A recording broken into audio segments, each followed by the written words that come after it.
There. So we've started the record. Is that going to And be available later yes. for watching again? People, yes, we will record it and then you can watch it again. Or for those people who do not catch it, we'll also get a recording, a link to it. So there's a few people that are still not muted. If you could go ahead and mute yourselves. So during the presentation, your discussion doesn't interrupt. Jim, I'm going to ask you to kind of monitor questions too. And you can, I will pause during the presentation to, ask for questions and we can kind of answer them at different sections along the way. Okay. And then I'd also like to mention Hunt's Photo and Video. They are sponsors of this, and I appreciate their support, the support that they have shown me for this presentation as well as other things and other presentations, and I appreciate it very much. So just a shout out to Alan and Noah and Gary Farber at Hunt's Photo. All right. Ready to roll? We're ready to roll. I'm going to share my screen here. Okay. Let's see. One moment.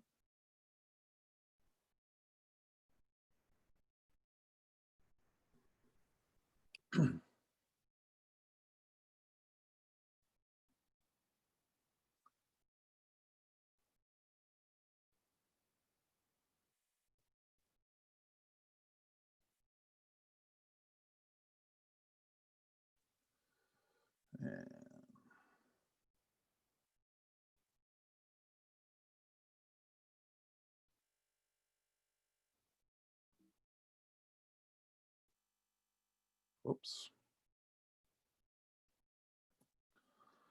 All righty. Jim, do you see a single slide up there? I see, well, I see on the right screen the one, but I see the whole group as well. Okay. Well, we don't want that. Let's see.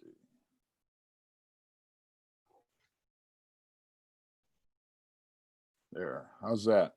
Got it. Perfect. All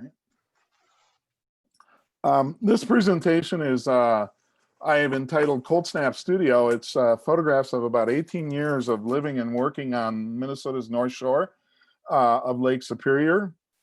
And I want it advance now. Oh, there we go. I just completed the associated book with this project. So I did another presentation that was similar but with different content for a couple of camera clubs back in Wisconsin and Minnesota just last week, called The Stories We Tell, and using landscape and travel photography to tell stories. And so my mind has been around this idea of telling stories about our experiences, our life, and this is certainly a part of that. So the book is off at the printers as we speak to get the final copy. Went over there the other day and it's being produced and it will be shipped out. A number of people and some people that are here tonight have already bought it, and I want to thank you for that. And those will be shipped out just as soon as I get back from down in Tucson in Arizona. The equipment that I use, this might be redundant for many of you who have seen other presentations, but I use Fujifilm and Fujifilm cameras. I use the X-T3 these days and associated lenses, and then I also use the Benro filter system, and you will see a lot of my images are filtered.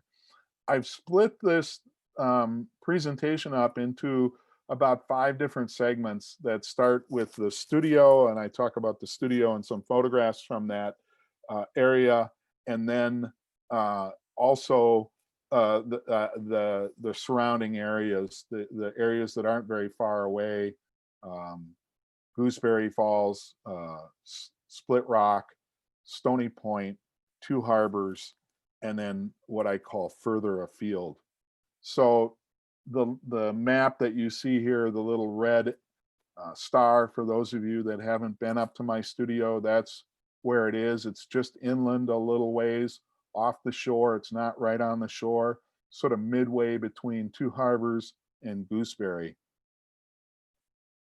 Lake Superior is an amazing body of water. It's huge. It's 350 miles long by 180 miles wide. So, and this, of course, as you saw on the previous screen, is the studio. I photographed this on a early snowstorm one year. And I will tell you a little bit more about the history of me being there, but I'll start out by reading. I wrote a little essay, sort of an introductory essay to the book and the work. The average American has owned 3 homes and moved 12 times within their lifetime. Whether it's intentional or not, we shape our home to reflect our lifestyle. That is, in essence, what a home is, right? A structure that embodies our values and way of life. I have owned 3 homes. This structure is my third and likely my last. It is an unlikely home, a structure that was built for an entirely different purpose, a machine shed. I retrofitted it, repurposed it, and adapted it to fit my needs and reflect my lifestyle. I renovated it to survive the harshest winters in Minnesota. I adapted it several times to reflect the changes in my life. Most of the improvements, and it became most home-like during the time when I lived with a woman. Yet for all the changes and alterations, it is far from perfect. At its core, it is a good sound structure. Its karma palatable, and its appearance reflects a frugal but worthy life. It is, in short, a comfortable place to live. After 18 years serving my needs as a living and workspace, I am renting the studio out for others to enjoy. While I no longer have a daily attachment to it, I reflect on my time within its walls on nearly a daily basis. 18 years is the longest duration I have occupied any one structure, so it is not surprising that it holds such an endearing place in my heart. This book and these photographs and presentation tell a little bit of the story of my life as a photographer. The photographs presented here are my favorites from many of my travels along the shores of Lake Superior. Over the years, many people have told me that I should publish my images in a book. Like the renovation of the studio, I guess, it has taken me 18 years to realize the story that I wanted to tell. So this next little series of photographs are taken right around the building itself. This was taken right outside the front of the studio. It's a great place to photograph the night sky, and if we have northern lights, which are on display here, a great place for the northern lights because it's very dark there. I'm about 8 miles outside of Two Harbors, which means I don't get much city shine. I'm sort of past it because it doesn't have a huge footprint. And so I'm out in the country where it's darker, so the skies are real nice at night. This guy was actually just a couple miles down the road from my place, but right on the highway that goes by my house. And this guy was right outside my kitchen window, which is why I could get such a wonderful close shot. I had bird feeders there for years and fed the birds, and he came in hunting after the red squirrels that were after the bird seed in the bird feeders. And of course, we were cheering the owl on it at every moment.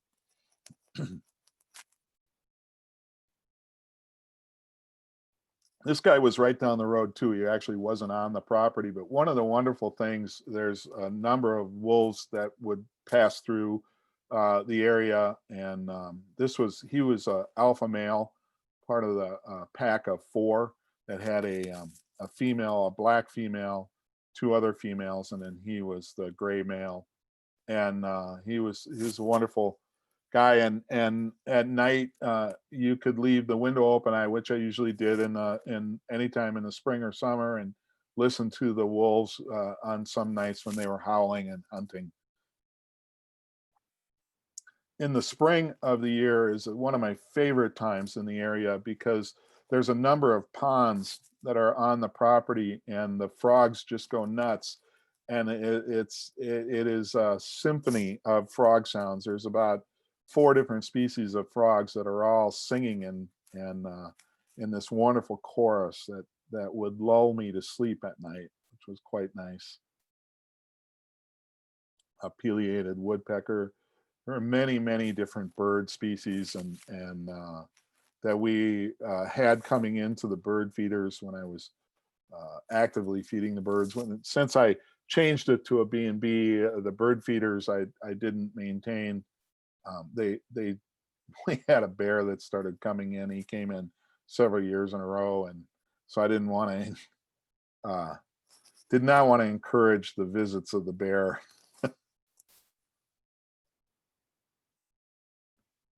So moving out from the area right around the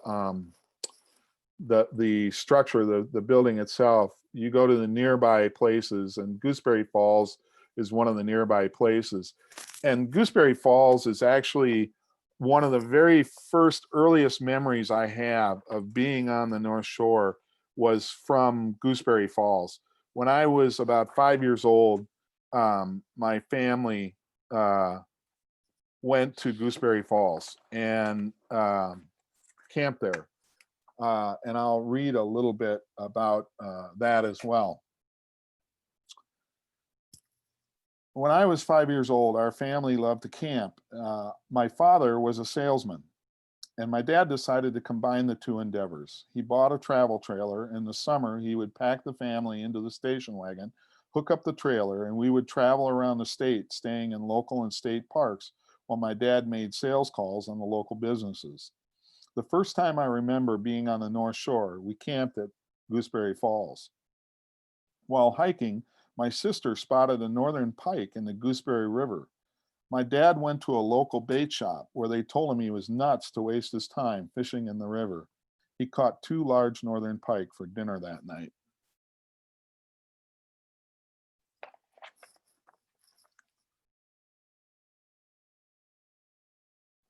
Gooseberry Falls was a CCC camp during the 30s, and much of the structures and the area was improved and built by the young men at the CCC.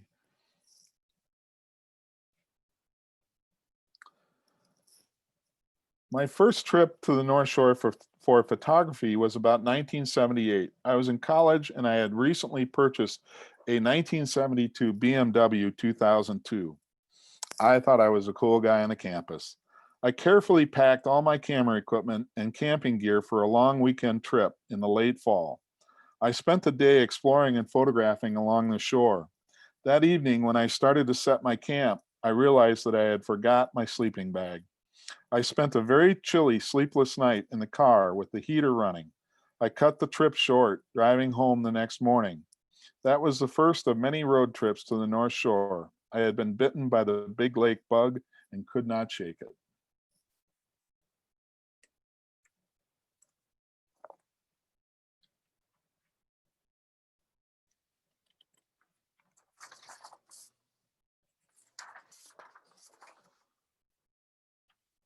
So that's Gooseberry. Any questions or comments so far, Jim? I had one question about equipment. Okay. Was it all done with Fuji? I told them that you basically start off with Canon. Right. Yeah. Since this covers 18 years, it goes back, although it's really not 18 years, because in 2007 I had a hard drive crash and I lost a bunch of stuff. So you're probably seeing something shorter than that, maybe 13 years or something of photography. But yeah, the early work was done with Canon about 4 years ago now. I switched to Fuji, and that's what I'm using now. So Split Rock State Park is another place that's very, very close. It's maybe about a 15-minute drive from me, and it's an absolutely wonderful place to go photograph. And I would go there frequently with a good friend of mine, Christian Dahlbeck, who many of you I'm sure know, who has taken his love of the lake one step further, and he jumps in the lake with his camera. I don't do that. I've always stayed high and dry. I'm a Leo. I have an aversion to the water, where he jumps right in.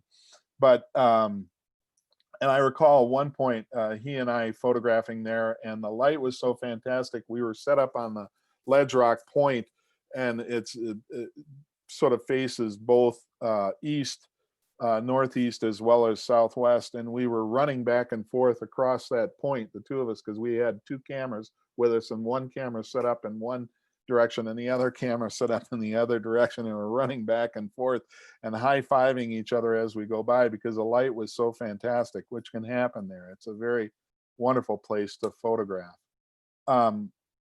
So I have circumnavigated the lake several times, driven thousands of miles along its shore, spent countless hours hiking and exploring its rocky bays, inlets, and beaches. Yet every visit reveals something new and something different about its character or landscape. The lake is vast. It is 350 miles in length from east to west and 160 miles wide from north to south. The surface area is more than 32,000 square miles, or about the size of South Carolina. Once a year, the rising of the full moon lines up nicely with the Split Rock Lighthouse, when the setting sun still has enough illumination to offer good color and definition for a photograph. Every year, the timing of this event changes slightly, but it is typically in December or January. I'd also like to note that tonight, in fact, right now, as I speak, they are tolling the bell 29 times for the men that were lost on the Edmunds Fitzgerald, which sank in 45 years ago tonight.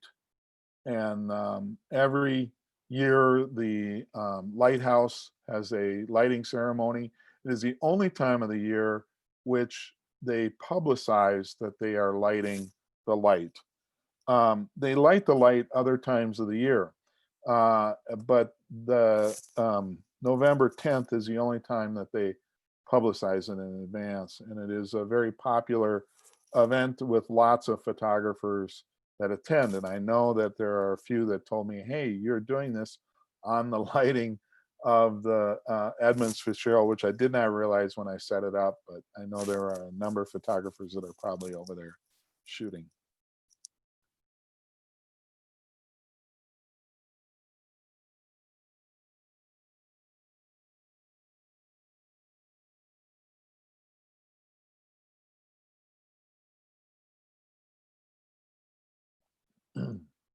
This was the lighthouse has a new keeper. Lee Radzik retired last year, and there was a interim time of, I don't know, about a half a year. They didn't have anybody, and then they hired a guy by the name of Hayes Scriven.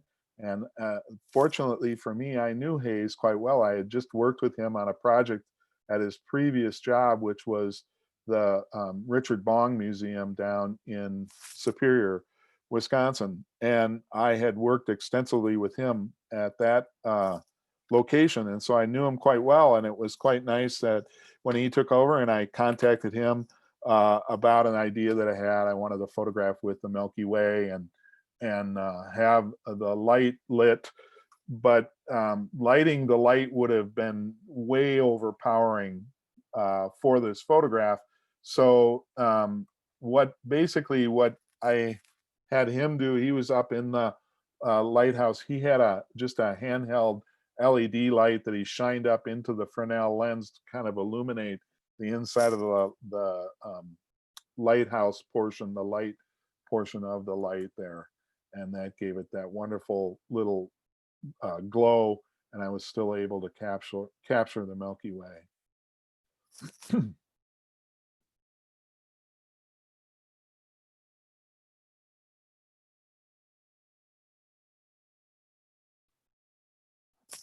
This last summer, I went out on the lake with Christian.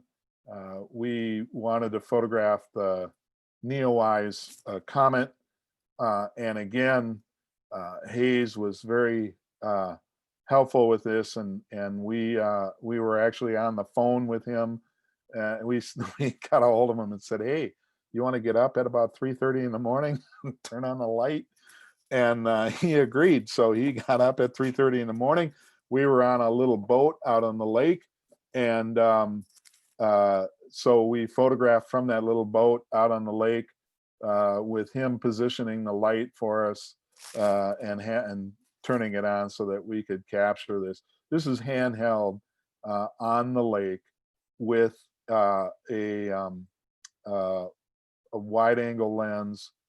So this particular lens didn't have any image stabilization, so it was straight handheld, and the ISO was like 25,000 or something like that. So it's I consider this a sort of a technical a miracle that I could pull it off. It was shot about roughly 4 a.m. That's my daughter and her friend.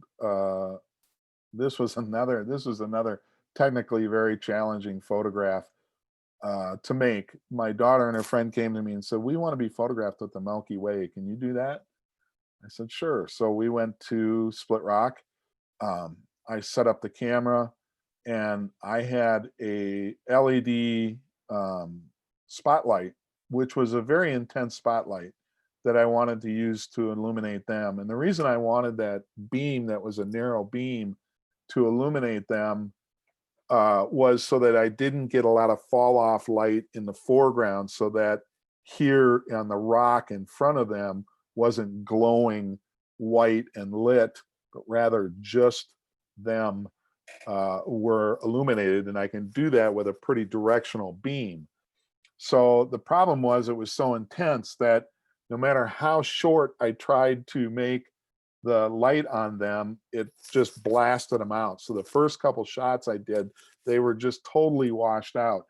So what I had to do, this was a 40-second exposure. Excuse me. I opened the shutter, and then I turned away from the camera, and it wasn't a dead run, because you can see it was very uneven, rocky ledge, but I was moving as fast as I could in pitch black over that rock, and as far away as I could get, probably 30 yards or 40 yards away, and I turned around, and then just a glint of light, just as fast as I could pull the trigger and release it, to give them a beam of light on them to illuminate it, and it balanced quite nicely with the Milky Way.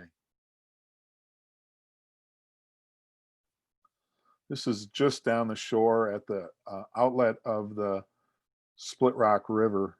There was a community there, and this was the remains of a harbor that was built there for shipping purposes.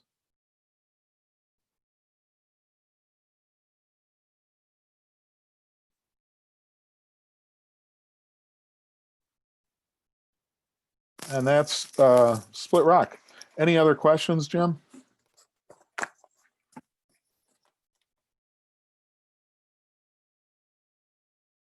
you there, Jim? Yeah, I had done. Somebody want to know if you're using film for any of these images?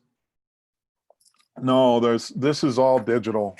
Okay, and then on the picture of the lighthouse with the Milky Way, did you light paint the lighthouse as well? No, I did not. That was just the light that was illuminating from the inside. There was a yard light on a building that was probably, 30 yards away or 40 yards away. And so that gave some light spill on that shot.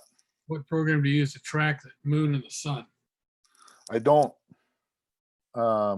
as far as their position, I'm using the app I use to plan my shoots is PhotoPills, but I don't use a tracker on the camera. Yeah, no, it just, how do you know where they're going to be? Yep, the PhotoPills is a great program, and it allows you to plan the shoot pretty accurately. And what lens are you using for the Milky Way? I use a couple different lenses for my night sky shots. My latest addition and my favorite is the Zeiss 12 millimeter, which I shoot with an APS size camera, so it's a equivalent of an 18 millimeter on a full frame, and it's a 2.8 lens. It's a very good quality lens. It's one of the few non-Fuji lenses that I use. The other lens that I use a lot, that's my favorite for night skies, is a Fuji 16 millimeter 1.4, which is the equivalent of a 24 1.4. Most all camera manufacturers, that for some reason the 24 1.4 tends to be very sharp lens almost across the board, whether you're shooting Canon, Nikon, Fuji, Sony. Their 24 1.4 is, it must be an easy lens to make or something, but it tends to be really good and really sharp, and works really well. And so like the Rokinon 24, that's a really good lens. It's much better than that 14 millimeter 2.8. That's not a 2.8 lens. That lens is got so much fall off on the edges. It's about a 5.6 or something. It's sharp on the edges, but it has a lot of density fall off. So my favorite is either the 12 millimeter or the 16 millimeter. John, could you have used a filter on your spotlight with your daughter? A filter, you mean to spot the light more? Something would- that would attach to the, I'm not sure. The question is just, could you have used a filter on the spotlight? um, I'm thinking color correction, but to warm the light up more. I suppose I could have. I didn't. I just used the light that was there and then warmed it somewhat post process. They make warming neutral density, John. Warming. Well, I wouldn't use a neutral density. Oh, for the light itself to knock the light down. I see what you're Correct. saying. Yeah. Right. Yeah. okay. Yeah, I didn't have that with me. I guess when I conceived of the shot, I thought that if I just did a real short duration with that spotlight, it would be okay. But it turned out that the light was so intense that no matter how short the duration was, it would not be low enough. So I didn't have that with me. So I ended up just putting distance using the old inverse square law, which is that light falls off at 4 times the rate for every doubling the distance. And I knew that. So I knew that if I just ran the other direction far enough, that the light would be low enough then. I have with the, if you've seen any of the work that I've done in the Southwest here, illuminating, I've been seeking out and illuminating petroglyphs and pictographs for foreground with the Milky Way. I use a lot of basically just I use napkins over my lights as a neutral density and just build up layers of that to knock it down. So I use that principle on those. Any other questions about that so far? Move on to Stony Point. Stony Point, without a doubt, is probably one of my favorite places to photograph along the North Shore. As I've looked over the work, I've been there probably the most of any location. It's a great location. It has a lot of different possibilities. So I learned something while assembling and editing the images for this book. As I looked over my photographs, I realized that all of the images I had of the North Shore, my images of Stony Point depicted storms and storm clouds and dramatic skies more than any other location. Whether it's because storms and storm clouds are attracted to this particular location, like the currents which bring better waves here, making it a favorite for local surfers, or because subconsciously I head to this location whenever inclement weather hits, I am not sure. In my photographic archive, I have many, many images of passing storms and dramatic cloud formations over this location. It is also one of my favorite places anywhere along the shore to photograph. I have witnessed countless sunrises, both serene and tumultuous, bitter cold and balmy, or at least balmy in relation to the Norwegian Riviera-like qualities of the North Shore. Stony Point is owned by the city of Duluth, even though it is far outside of its city boundary. I suspect that there are few places on the face of the earth where you have as much publicly accessible land per mile as you do along the North Shore. The only places that I've been that rival it might be the Oregon coast or the Maine coast. In terms of sheer beauty and photogenic subject matter, the North Shore of Lake Superior easily holds its own against either of these locations, or anywhere else I've been for that matter. Minnesota is home to strong conservationist values and populist notions about public access. In 2008, the citizens of Minnesota overwhelmingly passed a resolution which increased the state sales tax by 0.3%. This money created the Minnesota Legacy Fund, which provides a consistent and generous allocation of money for conservation and the arts. Minnesota ranks number 5 in the nation for per capita funding in the environment and number 1 in per capita spending on the arts. To my friends and family who work in metro areas and have to struggle with clogged freeways, rude drivers, rushed deadlines at work, or hundreds of other challenges in your daily lives, when these pressures become more than you can stand, when you feel yourself becoming less than you know you are, take a drive, come to your shoreline, walk its rocky and rugged ledges, explore all the nooks and crannies, but most of all, stop and breathe in all that is the result of your hard work, and know that your tax dollars are well spent here and have given you this reprise.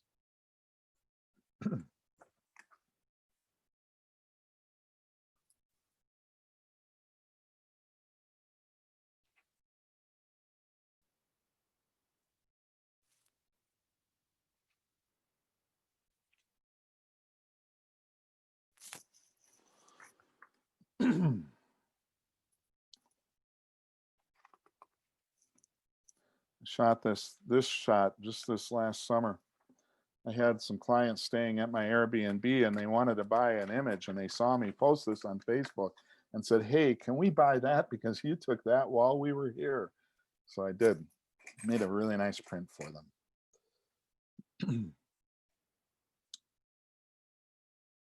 Any questions or comments, Jim? I don't see any. Okay. Move on to Two Harbors. This is Two Harbors Lighthouse Point. In the 1890s, Two Harbors was developed with the building of the Ore Docks, Lighthouse, and Whiskey Row, a series of fishing shanties lining the shore in Agate Bay. The early days of Two Harbors were marked by a rough and tumble lifestyle, a legacy that is still present today. The photograph that you just saw, Freezing Spray, is an apt metaphor for my time on the shore. The photograph represents what is the most difficult photograph I've made in terms of physical challenges. The temperature was -20, straight temperature, no wind chill. The winds were gusting at over 40 miles an hour. Everything that the wind spray from the lake touched instantly turned to ice. As long as I kept the lens side of the camera pointed away from the prevailing wind, I was able to make photographs. Within a few minutes, the tripod and camera back were encased in ice, rendering the controls on both inoperable. After 15 minutes of photographing, the camera ceased to function. Despite these challenges, I was able to capture what I consider to be one of my finest images that shows the North Shore of Lake Superior in all of its forbidding beauty and ruggedness. Like the making of this image, my life on the shores of Lake Superior has been marked by challenges and rewards. Making a living as a photographer is never easy. Making a living as a photographer based far from traditional income streams requires perseverance, tenacity, ingenuity, and luck. During the last 18 years, there are times when I simply thought I was too dumb to give up. There were other times when I felt like I had found a loophole in the American corporate labor system. Somehow I had discovered this way to work at something I love and work for myself, financially make a living. It has come at a cost of sacrifices. Some of those sacrifices have been dear and some have been rather inconsequential. The rewards I reap every day. So on the whole, I'd say it has been well worth the investment. If wealth is measured in the richness of everyday experience, I have amassed a fortune.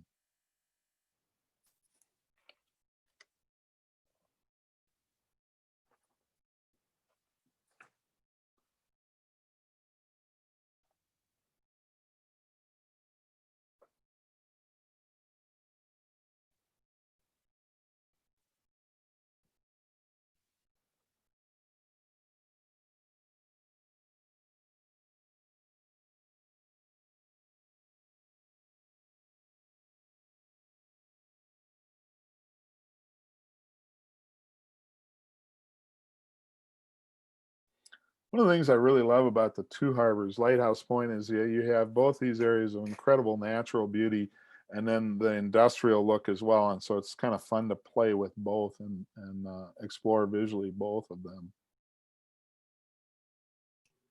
John, you got a question here. What is the best time to shoot waves on the lake, and how do you know when the waves will be big? And some of the best places on the North Shore to get some good images. Yeah, there's an app that NOAA has, National Oceanic Atmospheric Agency for the government, NOAA, that actually will give you wave predictions and their height on the Great Lakes. And so if you go to NOAA and look up that app, it will give you wave predictions and it will show you where the waves are going to be the highest. So that is a really good planning tool. It's not always accurate. It's a lot like trying to predict the weather. And so it's not always that accurate. There can be in many different places to capture great waves. Stony Point, there's a reason why it's a very popular spot for surfers. There's a reason why all those surfers go to that place to surf, because the waves are really big there. The way that the shoreline is configured and relative to the lake and the openness it comes across. Tetegooch with Crystal Bay, and what is the creek there? It comes right down one. Is also another place where you get this beautiful rocky point that goes out with the waves that hit it, because it's an area, again, the configuration of the shoreline relative to the open lake where the waves come in and just explode. I have a photograph of that location a little later on in the presentation. And so that's a great location. Shovel Point, going out to the end of Shovel Point and looking back towards the shoreline is another area where the waves are really good. So that's a couple of different ideas for where you can go. Anything else, Jim? Nope, seems to be it. Okay. So now we're going to bounce all over the shore, because the rest of these are just sort of tossed in here as the rest of the shoreline. And for those of you who have heard this artist statement before, I apologize if it's redundant, but I thought this would be a good place to read my general artist statement about my relationship to the medium and how I work. That first image that you saw was the lift bridge in Duluth, but we're bouncing all over the shore. This is a little island up the shore. These images were created using digital SLR cameras. While I enjoy the immediacy of this format, I reject the notion of streamlining my workflow. Each image has been individually and carefully created from concept to final image. I enjoy the high degree of precision and accuracy that modern digital cameras allow for in image making. When I compose a photograph, I utilize that precision. The camera angle and view is carefully considered. All of the visual elements within the scene are arranged for a predetermined visual effect. At times, I use neutral density filters, which allow for long exposures, or I select slow ISO speeds and small aperture settings, which also increases the exposure even on bright days. Typical exposures can run from 1 to several minutes long. During the image making process, I ponder over what filters, if any, to use for the creation of the image. And finally, I carefully select my exposure settings for optimum visual effect. This process requires a significant amount of time and thought, but it is my mantra and the meditation of image making. It soothes my mind and soul and allows me to see the world in front of my lens. I enjoy the process of absolute control up to the moment the image is recorded. Then I open the shutter and let go of the process. I never know what the final image will look like, and I have to trust that forces greater than me will give me the gift of a beautiful image. Once captured, I continue this same philosophy into the final image making stage. That is, I reject the use of presets or plug-in filters or other pre-canned special software effects. In my mind, the creation of art and the efficiency of labor have absolutely nothing in common. The images were individually post-processed in Adobe Camera Raw to adjust for color balance, contrast, sharpness, saturation, and clarity. The adjustment of these values is akin to what a camera does every time it processes a JPEG photograph, with the notable exception that Adobe Camera Raw allows the artist to determine the values and not an arbitrary logarithm. Each image is then imported into Photoshop for minimal retouching, mostly just some burning or dodging, lightening or darkening of select areas within the image. This process ensures me that each scene is depicted as a carefully considered capture of a unique moment in time, not a haphazard or lucky coincidence between a generic software program and a randomly selected set of pixels. Finally, this laborious process keeps me in front of the image for a good long time. This gives me time to reflect on why I created the image. Is it a really good image? What does this image say? How does it say it? Is it effective? And on and on. I like to believe that this makes me a better photographer. However, I guess you will be the judge of that.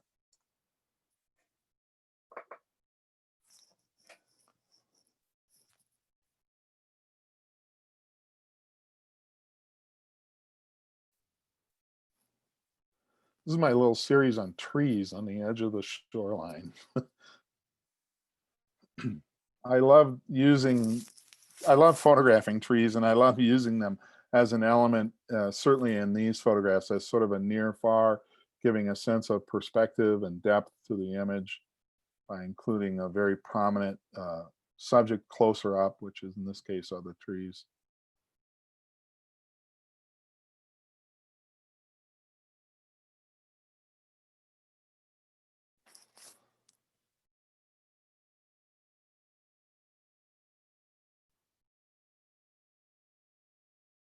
This is looking at pretty close to due east. So you have the bend of the stars sort of tracking both directions, which kind of gives it this unique warp to it.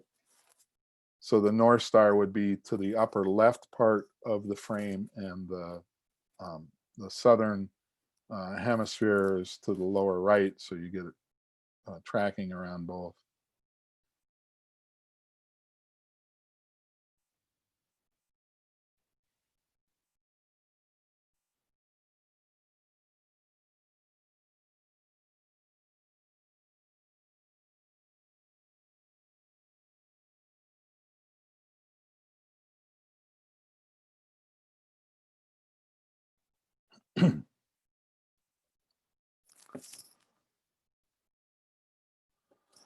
And those are the images, and that is the work. The book is available for $26.95 plus shipping. You can go to John Greger Photography if you're interested in ordering a copy.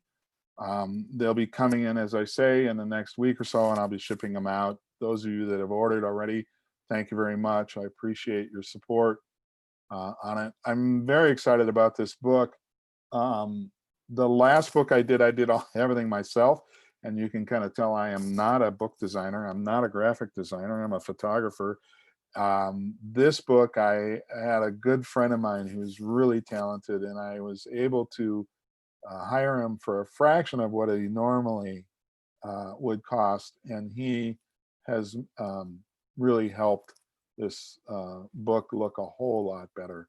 So I'm very excited about the layout and the quality of the design of this one in particular.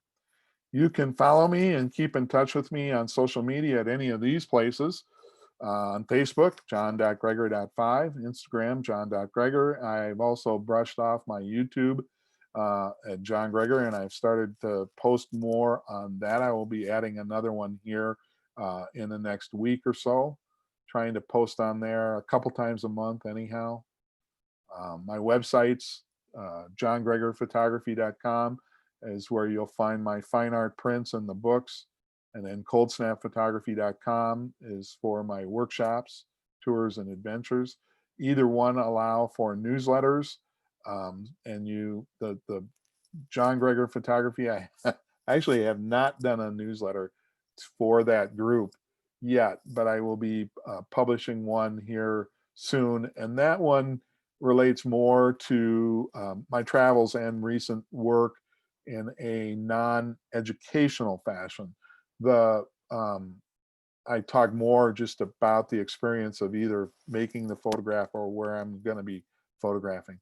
ColdSnap Photography has a newsletter as well, and that is where I will spend more time on tips and tutorials and things like that. So that is the presentation.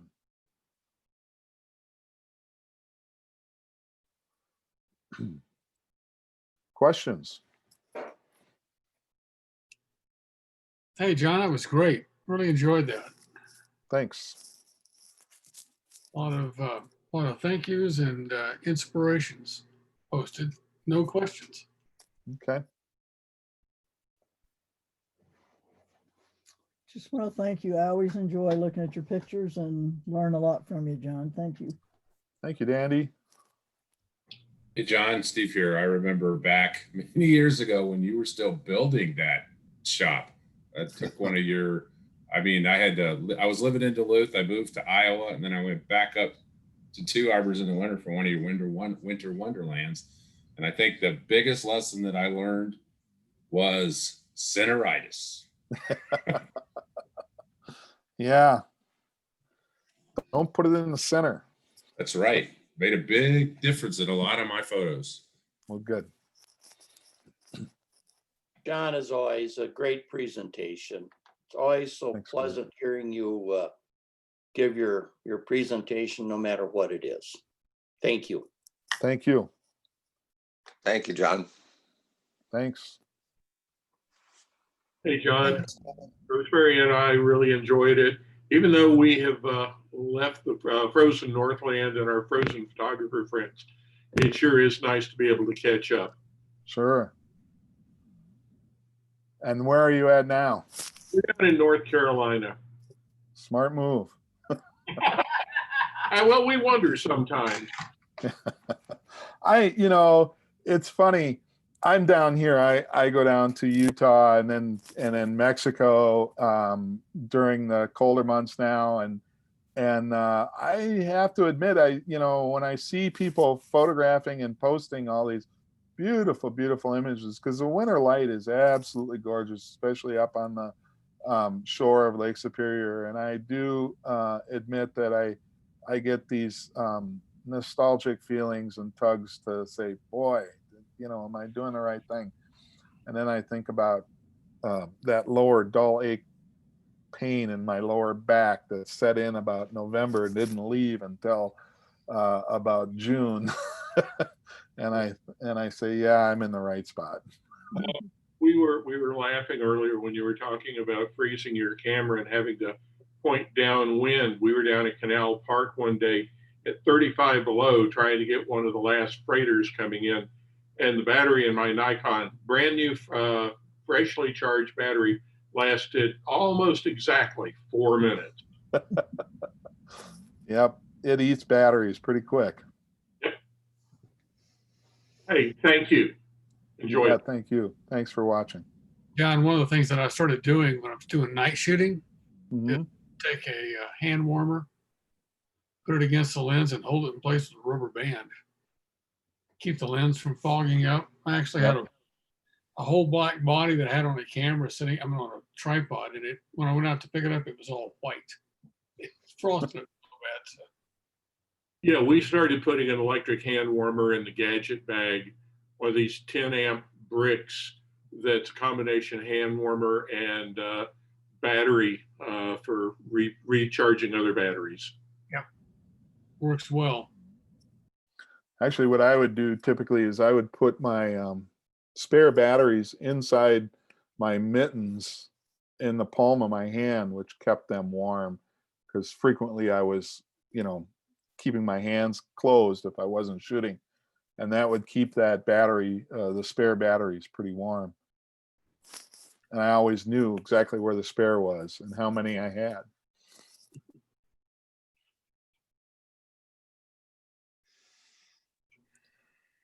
Okay, John. Any other questions? I haven't seen the others. Okay. Well, Jim, thank you very much. It's been a lot of fun. It's been my pleasure. Thank you, everybody, for attending. I appreciate the attendance to these and look forward to seeing you again. Stay warm. I'll see you next week. Thanks. You too, Sounds John. good. Thank you, John. It Thanks, was John. great. Bye-bye. Bye-bye. Thanks, John. Thank you, John. Hey, John, you're quite the